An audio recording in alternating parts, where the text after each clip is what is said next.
What is the EDI and why does it matter? We all know that the early childhood experience sets the foundation for everything that comes after, but sometimes we might not have all of the puzzle pieces. We know that schools track reading, test scores, reading levels, and attendance, but what is the missing piece in terms of the community? What can we do before students get to that place? The EDI is reflecting what happens in the early homes in those early years in the neighborhoods and communities. And so it really, really provides us with a snapshot that enables us to really bridge a gap between what we're seeing in schools and what communities are doing to help fill in those gaps.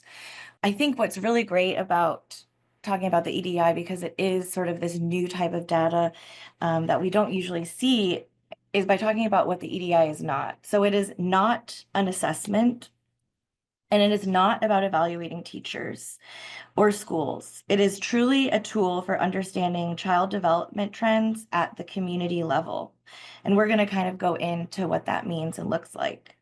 And so going back to this, it really helps us fill in the missing pieces and tells us how children are developing as they enter school, giving us a big picture view of the strengths and challenges in the early childhood development across the entire community. The EDI is measuring sort of these different domains, and hopefully this looks familiar as the whole child.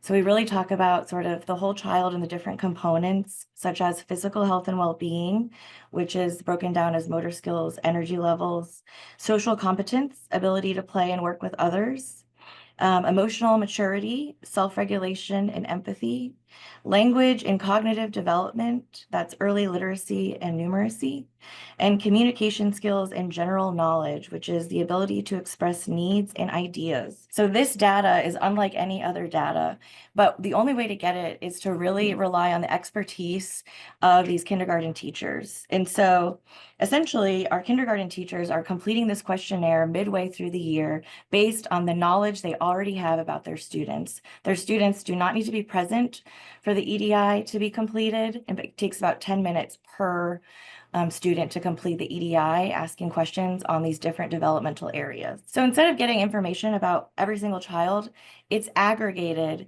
and the EDI scores are displayed and plotted on a neighborhood level. So we're able to see really about where children live. What is it like being a child living in that neighborhood? And what is it like being an early child developing in that neighborhood? Are there bright spots? Are there ways that the communities are really supporting their early learners, and we can study those and replicate them? Are there vulnerabilities? How can we improve the early childhood experience in neighborhoods that are a little bit more vulnerable with lower EDI scores? The EDI is extremely helpful in understanding what is this early childhood forecast? What is it going to be like for children to develop in these neighborhoods? And how can we be in collaboration and cut across silos to make sure that everyone in the community, not just schools, are taking ownership and responsibility? We're now going to be hearing from Ellie Hill. We're going to go zoom back to Arkansas. And Ellie, like I said, she's the project director. She'll guide us through the Arkansas specific EDI data collection process. Ellie, thank you so much for joining. Thanks, Emily. Great. So yeah, I'm the EDI project director. You've probably been getting emails from me. And I'm just going to go through kind of the big picture steps, what's coming, so that hopefully to assuage any fears that might be lingering out there. So these are the top 3 action items that most of you have already done all of these. So first, we really need to send out the parent letters. I sent this out to everybody before, but if you need any of these materials, please just email me and I can definitely get those out to you. So also complete your district profile information. Again, almost everyone has done this. If you haven't, you'll be hearing from me, but most everybody, I think there's just one or two folks out there who haven't completed the district profile information. I'm going to be compiling that and sending it over to our friend Tyler at UCLA so that he can prepare the portal for our teachers. And last but not least, and really this is one of the very most important steps, is to let your kindergarten teachers and staff know what is coming.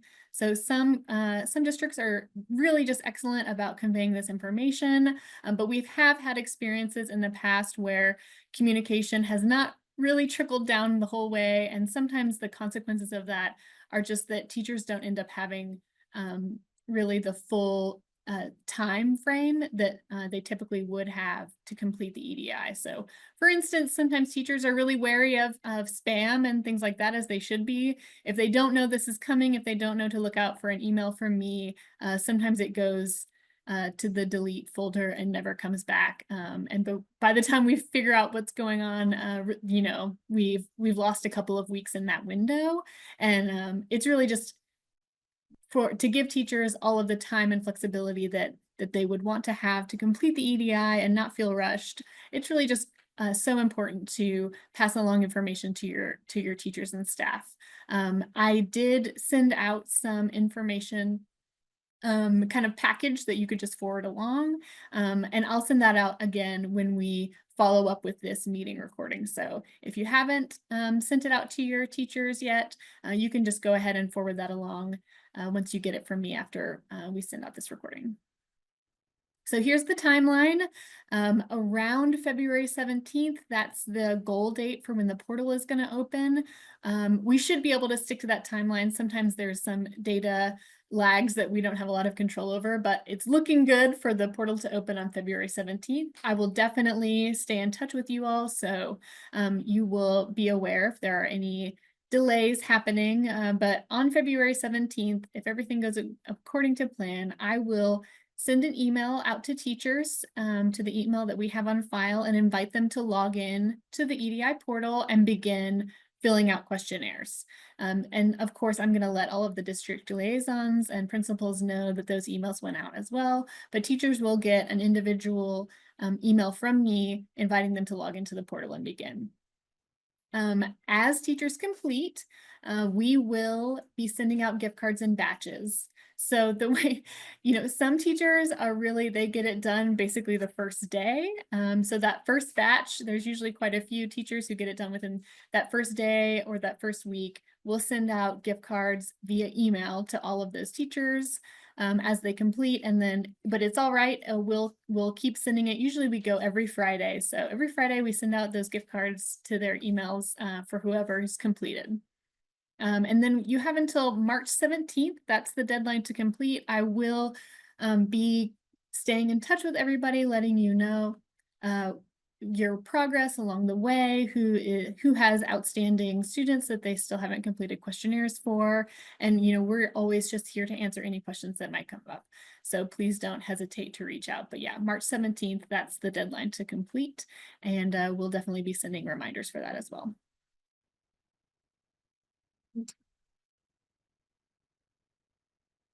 And here are just a couple of questions that we get a lot, and we're trying to just make sure that we get ahead of that so that there's no confusion. One of the top questions we get from teachers is how to delete a record and how to add a record. So the way it works in the portal, as Tyler will show you here in a moment, you have a list of the student research IDs, and then from me, when you're invited, when you get that email that invites you as a teacher to log into the portal, attached to that will be what's called a class list, and that's this document that's up on the page right now with the little icon of the lady working on a computer. So that's your class list that you'll use in order to see, okay, so student ID 1, 2, 3, 4, 5, 6, 7, that is associated with Sally Smith. So that's how you know which student you are looking at when you're working through the portal. And so what I did is I added these quick reminders just right in there. There's going to be Of course, there's a short training video that teachers will watch before they even start, but these are just reminders of how to do these common roster changes within the portal if you need to. So to delete a record, really all you do is select anything other than in class for more than 1 month on question 1. That closes out the record and you can move on to the rest of your students. You can also add a record. We try our best to have the rosters be as accurate as possible, but sometimes we know students move, a new student is added to your class for various reasons. You can easily add a record. All you have to do is email me at ellie.hill@arkansas.gov. And I will assign you a new research ID, and then you can go ahead and add that student with the Add Student button, and you'll be able to proceed as usual with that record. Another thing that is important to just keep in mind for teachers is that sometimes they get confused between research IDs and the student IDs that the Arkansas Department of Education uses.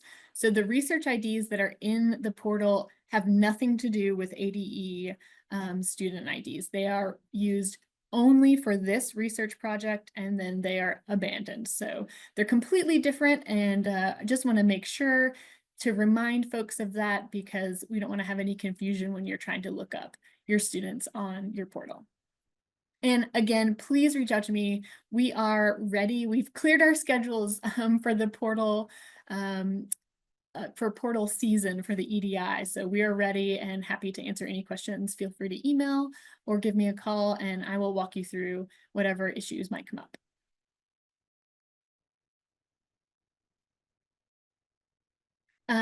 A couple other common questions just have to do with the gift card. So who gets it? It's all kindergarten teachers who complete all of the questionnaires for their students. So pretty easy.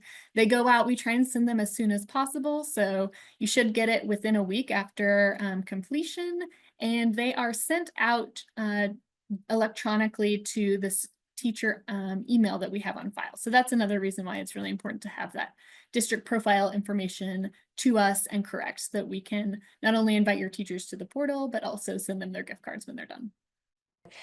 We have now an opportunity to see some of this in action, and I'm really delighted to invite Tyler Cole to share his screen and talk about the data collection portal.